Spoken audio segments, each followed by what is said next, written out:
Languages thrive very well in social environments, so it's really important that I curate that sense of community in the classroom and even beyond the classroom. I think when students start to feel comfortable with each other and the teacher and the classroom environment, I think they are much more willing to take risks with the language, to make mistakes, and to just attempt speaking the language naturally and engage in conversation. You're listening to Speaking of Language, a podcast recorded at the Language Resource Center at Cornell University.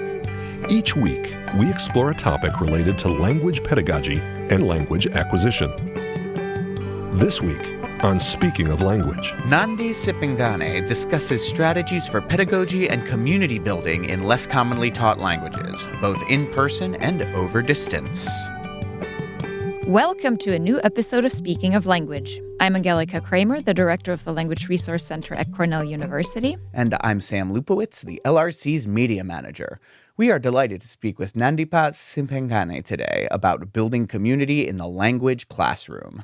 Welcome to Speaking of Language, Nandi. Thank you. Thank you guys for having me. What an honor to actually just speak about what I do on a daily basis for fun. Well, and it's our pleasure to have you here. We are excited to talk about all the things that you are doing. But before we do that, we always like to start by asking our guests about their background and path with languages and language learning. What does that look like for you? All right. So my name is Nandipa Sipengane, or as you may, Nandipa Sipengane. I am based at Yale University, Council on African Studies, where I teach isiZulu and many other cultural courses. But I'll be focusing on the language instruction part today. So my background and path with languages, I will take it back. Can I take it back from childhood? Yeah. Sure. Okay, so my relationship with language begins with my upbringing. I am born and bred in South Africa. And as you may know, South Africa is one of the linguistically diverse countries in Africa. And I come from a family background that is both Xhosa speaking and Zulu speaking. And so a large part of my childhood was spent in the Eastern Cape region that is predominantly Xhosa speaking. And I was raised by my grandmother. And that environment, I would say, continued shaping my appreciation for language today. Living with her meant that I grew up in a space with language and culture and everyday life where language and culture was just deeply intertwined. Also with like indigenous knowledge systems and cultural practices that were passed down in that environment that I lived in as a rural village. So I got to observe a lot. I was in conversation. I was very curious. I think I've always known that I'd be a teacher from a very young age. I just didn't know that I'd be a language teacher. So yeah, even now when I do return to South Africa and I past the cosmopolitan areas and I go to the Eastern Cape, which is a bit more rural and calm, I think I still feel a very strong sense of grounding, and because it's a place where memory, identity, and language feel very closely connected for me. Sure. Yeah. Wonderful. Well, Nandi, you just mentioned that you teach Zulu at Yale University. And your classes are actually part of the Shared Course Initiative, which is a collaboration between Columbia, Cornell, and Yale to share instruction in less commonly taught languages via distance. How did you first become involved with the SCI, and are your classes any different from a traditional face-to-face only environment? So I am teaching here at Yale at the Council on African Studies, but also with the Shared Course Initiative that is in partnership with the Center or our Center for Language Studies. So this program is great because it allows for us to share our languages across these campuses and these institutions, Cornell, Columbia, and Yale. And I think for me, particularly this model, I like it for African languages or less commonly taught languages because I think they are often categorized as less than because, I mean, people or students aren't really familiar with Right. those in the academic institutions that we teach in. So sometimes you note that enrollment numbers in these language classrooms can fluctuate quite often, Mm-hmm. and they may be smaller compared to other Romance languages such as maybe French or Spanish, Italian, etc., etc. But I think it's very valuable for me to be teaching in the shared course initiative because it just comes to show that our languages, though they're very marginalized or less commonly taught in the space, that it gives it that substance of Mm. being Yeah. intellectual and culturally valuable. And yeah, so this shared course initiative program, it opens it up more to broader horizons, and I think it also ensures that students will still have access to these languages if they Mm-hmm. aren't offered in their home institutions. And so I love the shared course initiative model that I got introduced to, because I think it just creates a classroom environment that is intellectually and geographically diverse, if I have to say so. Right. Students bring different academic interests from these different campuses. Some of them are heritage students, some of them are studying the language for research purposes, and some of them just heard a song on the radio and they're like, oh yeah, I heard the song from South Africa and I'd like to take it. Yeah. So all those different perspectives and dynamics coming into the shared course initiative classroom is really enriching. And I think it also enriches the learning experience in many ways, and ways that also mirror multilingual environments that we're trying to create Yeah. as language instructors in the United States. Mm-hmm. Fantastic. Well, one of the things that you are so good at is building community in your shared courses, beyond the screen, that I think for some people could be more of a barrier. So can you talk a little more about how you do this? What are your strategies for connecting and building community with students from different universities and different places? Right. It actually takes me back to the most recent workshop that we had Right. at the Shared Course Initiative at the LRC. So, building community is something that I also take very seriously in my language classroom, because I think languages thrive very well in social environments. So it's Mm. really important that I curate that sense of community in the classroom and even beyond the classroom. I think when students start to feel comfortable with each other and the teacher and the classroom environment, I think they are much more willing to take risks with the language, to make mistakes, and to just attempt speaking the language naturally and engage in conversation. So there are many, I would say, techniques that I try to use to encourage students. Maybe most teachers use them as well. Small group activities, collaborative projects Mm-hmm. across campuses. I try to engage my students in discussions that will allow them to interact with each other, even if they are in different campuses.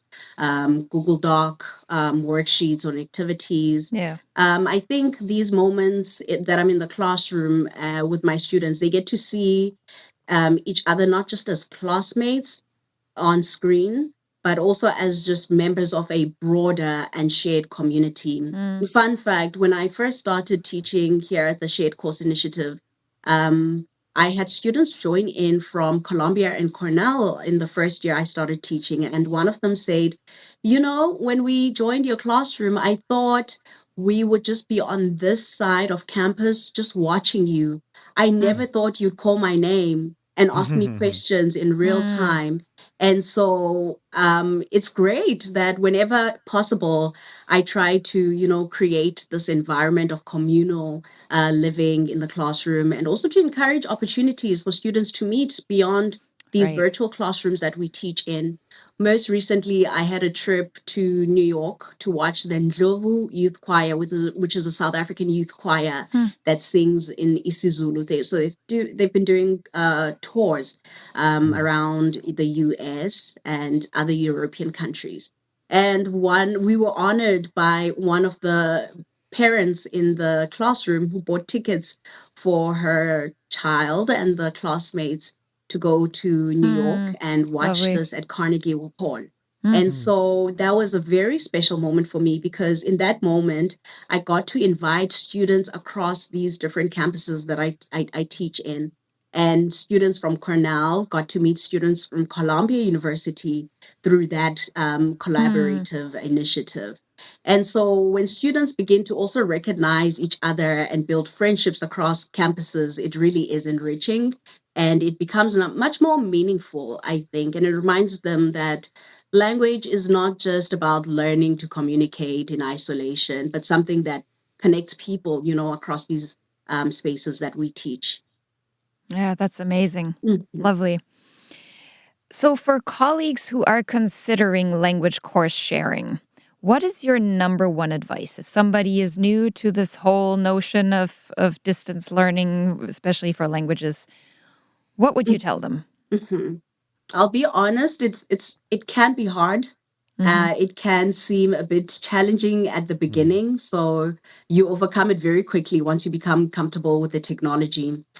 So for colleagues who are considering maybe teaching a course through the Shared Course Initiative, my advice to them would be to approach it like an experience that opens you up to creativity because you continuously have to think of like creative ways of planning your lessons. How do I deliver this in a way that makes sense pedagogically and in a way that will reach my students in same equal ways across these different campuses? So teaching across these institutions requires a whole lot of flexibility from the teacher, creativity from the teacher, but I think it also offers that unique opportunity of building that sense of community I Mm-hmm. mentioned. And so also course sharing, it allows instructors to contribute to a larger ecosystem, if I may say, Mm-hmm. of languages in education, especially our less commonly taught languages. So instead of teaching within this single institution, I think we become part of a broader network that helps sustain the languages that we teach or languages that maybe otherwise struggle to find space in the university's curricula. Mm-hmm. And so I think it encourages us as instructors to experiment with new teaching strategies, maybe new digital tools as well. Mm. Oftentimes, when I'm thinking of lesson planning, I have to always keep the distance in mind to ensure that when I Right. print out a handout on Mm-hmm. campus this side at Yale, that same translates on the other campuses, that my students receive the work activity or worksheets on time. And so I think it also just requires this working ecosystem of, the LRC, the language resource centers that are embedded within the shared course initiatives to work in unison. Mm-hmm. So ultimately, I think course sharing helps expand access to languages. So I'd highly encourage perhaps a teacher who's thinking about it. And I think it gives students the opportunity from different universities to learn together in ways that would not otherwise be possible had the shared course initiative technology not Mm-hmm. been developed in the Yeah. first place. Terrific. Well, and what about for the students themselves? Why should students learn a language or learn a less commonly taught language or maybe even a language at a distance? Yeah, yeah. So okay, I'm gonna try and be creative about this and how I'm Mm. gonna answer it. Um, so with learning another language, I think the most powerful way to expand how we understand the world is through language learning, really. And so I think that is a way of entering that portal of understanding, different Mm-hmm. knowledge systems across the world, different cultures. So I do just encourage students to learn a language other than what they already know. Because languages are really important. They carry stories, a lot of humor, a Yeah. lot of memory, cultural knowledge as well, indigenous knowledge as well. And so when students are learning a language that is maybe less commonly taught, like isiZulu, I think they gain access to perhaps a cultural landscape that includes more than just what they're used to. And we're expanding, we're becoming really just global in ways of interacting with Mm-hmm. language and the economy and politically as well. So it's really important to tap into these different parts of the world. And I guess language is another tool that we could use. And today we're also seeing like many global trends in the world of Mm-hmm. art. Yeah. In South African culture, one of the ones I can think of at the top of my head right now is a music genre called Amapiano, which is reaching the global audience in very fast waves. I think it's a great example to give in this context because it just comes to show that this musical genre that emerged from South Africa is now being listened to around the world, around the globe, if you may say. And through music, people are also hearing South African languages and cultural expressions and storytelling traditions. And so there are many ways. It could be music, it could be fashion, it could be art, it could be business that brings people together and in unison.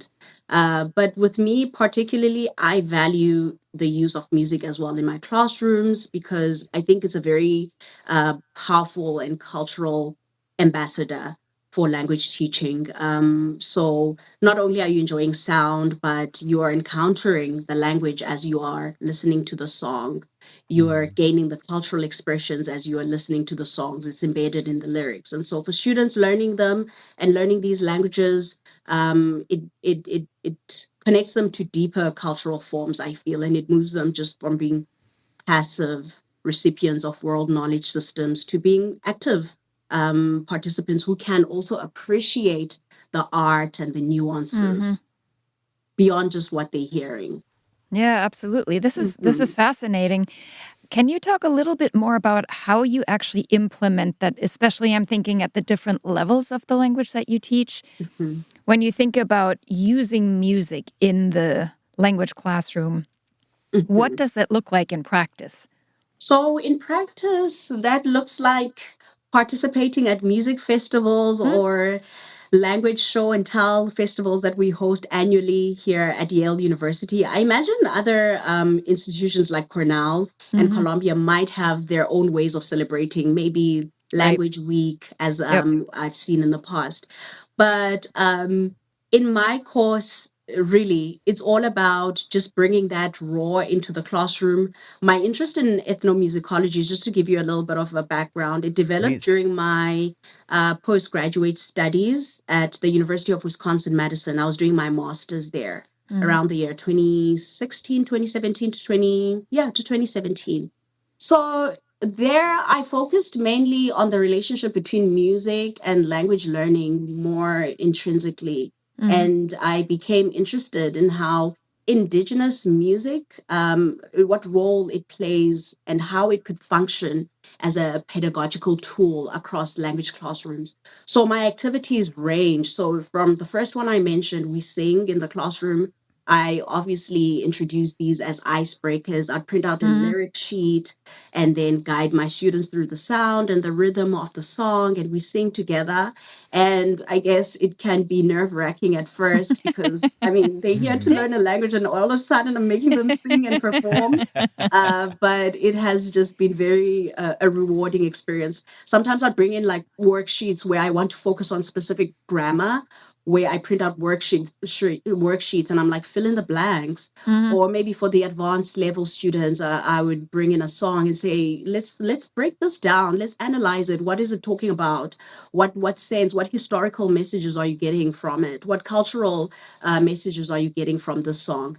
And specifically, there are certain musical genres I like to use. In South Africa, we call them maskandi and atamia. Very slow pace, usually a cappella style, can be accompanied by, some acoustic guitars, but not too overwhelming. Um, I like these songs because the lyrics in the songs tell stories about South Africa in terms of the history, migration, identity, and social life and everyday experiences.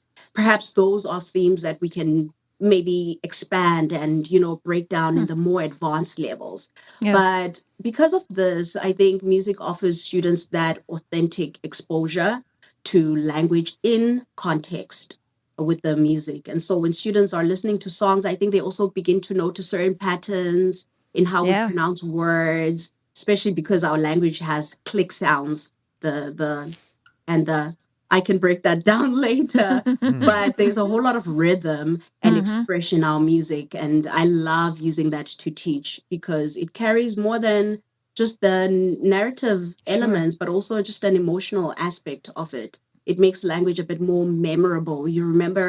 Sometimes you remember a song lyrics better than you remember what they meant. Yeah. Oh, yeah. And that's true in the language classroom. You'd hear them like just utter random words. Right. They'd be like, yeah, I learned this from a song. And fun fact, in the summer of 2025, which was last year, I had a student of mine participate or reach out to the Lion King production in New York for another class that they were doing, but it so came to intertwine with the Zulu language, and they got to interview this person in the Lion King production in isiZulu, and they were Oh, like, "Yeah, I'm wow. taking the language through the shared course initiative that is in partnership with Cornell, Yale, Yeah. and Columbia." And so just building that sense of community as well through something as small as a song. Yeah. I also had students attend some music festivals in Coachella in California, and yeah, them coming back and say, "Hey, did you know about this South African artist called so and so?" I'm like, "Yeah, I know them." And so it just becomes an entry point to broader discussions about Yeah. That's culture, great. history, identity, and I love it. Mm-hmm. Yeah. Oh. It just also shows that we don't have to follow old structures and old patterns of teaching grammar rules or teaching Yes. vocabulary, that there are creative ways that we can sort of like work around it. Oh, fantastic. This is, I mean, I could talk about this with you all day. I'm fascinated by it.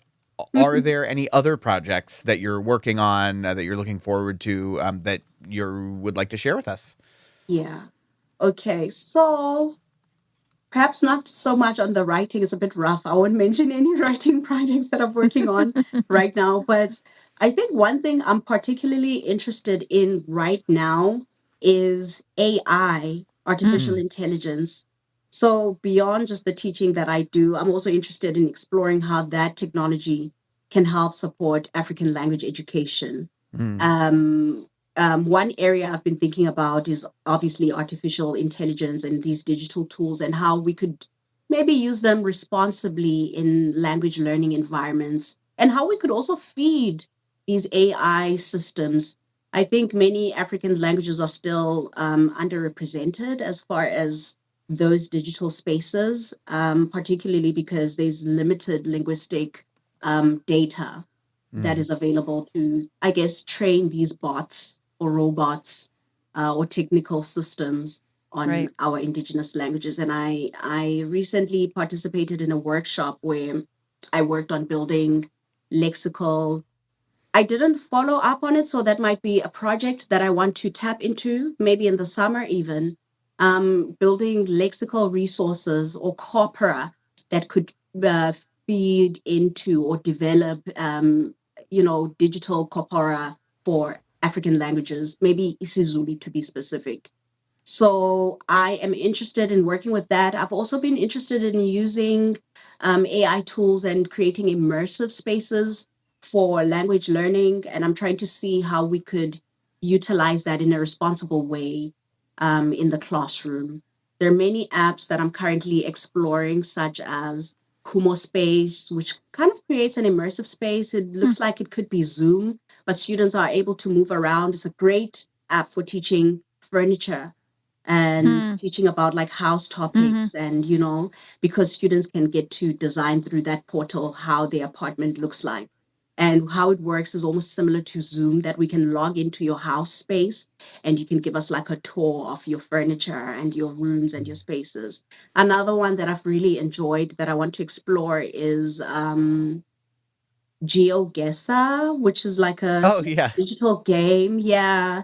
When it comes to just exploring, I'm trying to see if those maps could be translated to maybe bringing up more African or South African spaces that students Right. can navigate and feel like they have like a tour guide system. I love that game. It actually, as it is self-explanatory, it's GeoGuessr. You have to guess the geographic location that you're placed in. It just puts you in a place, nowhere, have to navigate and look around as if you're using Google Maps on your Yeah. laptop or on your phone or any device that you're using to sort of guess, just looking by the buildings, where does this architecture look like it's from, is also a great way to get students talking in class. But I am interested in that. I'm hosting a workshop actually in April with the African Language Teachers Association, where I'll be training language instructors on how to use certain AI tools that I use. Oh, Another one fantastic. that I love is Suno Music, where you can write lyrics of a song and then it translates that into a beat and a song. But it's your work because you wrote the lyrics, and students love using that. So I'm trying to see how we could make these digital tools become more central to education and communication and perhaps become more inclusive to African languages. Yeah, that's wonderful. Yeah. Nandi, is there a place online where listeners can learn more about you and your work? Mhm. So you can learn about me and my work through the Shared Course Initiative, of course. I think if you go to the Council on African Studies here at Yale University, you could see the work I do and perhaps even other cultural studies courses that I teach on campus and the projects that I work on in the summer. A lot of my work has been centered on language promotion. So we've been creating a lot of promotional videos just to sort of like market our languages and get them across these three different campuses. So as well, if people and students may look through the Center for Language Studies here at Yale, they'll get to see some of the promotional work and videos that we've been recording with our students. And also, there are some really good videos on the classroom experiences and how I teach and my methodology of teaching. So if people wanted to learn about like what I do in terms of the classroom space, they could check into that. In the summer, I tend to be more involved with projects happening at other national African language resource centers, such as the one in Indiana, Bloomington. They usually have workshops in the summer. Sometimes I am a participant in the sense that I'm presenting something. Sometimes I am there to learn something. And yeah, so if you wanted to also find out about the work I do, you could also reach me personally through my email instead of going through all these websites that I mentioned. Perfect. Terrific. Yeah. Wonderful. Yeah. And we'll include some links to all of those things in our show notes as well. Nandi, it's always so nice to get to catch up with you. It's a joy to hear about everything that you're working on and everything you do. Before we sign off, though, we'd like to ask you for a word in a language you love, maybe are learning or want to learn, that makes you feel inspired. What's that Mhm. word for you? The word for me is Ubuntu. Ubuntu. Ubuntu. It's a concept that actually appears across several Southern African languages. It's often translated as I am because we are. So, to break it down a bit more, is to say that a human being does not exist in isolation. This podcast also would have not happened in isolation. Yeah. I become who I am and I get to share my work and what I do because other people allow me and give me platform to do so. So, but it also just reflects the idea of humanity and interconnectedness, that who we are is shaped by the relations that we have with each other, you know. And so even going back to what I had mentioned about building a sense of community in the classroom and even beyond the classroom, that yeah, I have to show up for your I'd love to show up for your lacrosse and football games because language at Yale or through the Shared Course Initiative would not exist if you guys weren't my students. So I think it just carries on to different contexts. You could see how you apply it to yourself. But for me personally, also, Ubuntu captures something a bit more essential about language learning, that language allows us to connect with people beyond our immediate communities, which is something I also stressed previously. It allows us to hear other people's stories, other people's Yeah. experiences and perspectives, and so that we can participate in conversations that occur in different geographical areas or cultural boundaries. And so I think when we learn each other's languages and we learn to understand each other, I think we expand our knowledge and also expand the circle of people that we can understand, that they're not just immediate, but across borders. And so language as well also becomes, in a way, an expression of Ubuntu, that nothing can be done in isolation, really. Yep. I love that. That's beautiful. Yep. What a wonderful note to end on. I echo what Sam just said. It's always such a pleasure speaking with you and hearing from you, Nandi. It's always such an inspiration to see what you do with your students and also how they leave your classroom. But for now, thank you so much for speaking of language with us today. Thank you so much. Thank you guys for having me. It is always just such a pleasure and honor to talk about what I do. And I cannot wait to also listen to other podcast sessions that are coming up on this channel, to hear what other instructors are doing. I really am excited that we got to do this and I got to share. So glad. Yeah. We are back next week to hear all about Alana, Cornell's Intercultural Programming Board, and the work and student organizations they support on campus. Until then, Auf Wiederhören. The Language Resource Center is located on the ground floor of Stimson Hall on Cornell's main campus in Ithaca, New York. Check us out on the web at lrc.cornell.edu. and follow Cornell LRC on Facebook, Instagram, and Blue Sky. Speaking of Language is produced by Angelika Kramer and Sam Lupowitz. Recorded by Sam Lupowitz. Original music by Sam Lupowitz, Dan Gable, and Joe Gibson. Thanks also to the College of Arts and Sciences at Cornell University. As a reminder, the ideas and opinions expressed on this podcast do not reflect those of the College of Arts and Sciences or any other official entity of Cornell University. We thank our listeners, and do stay tuned for our next episode.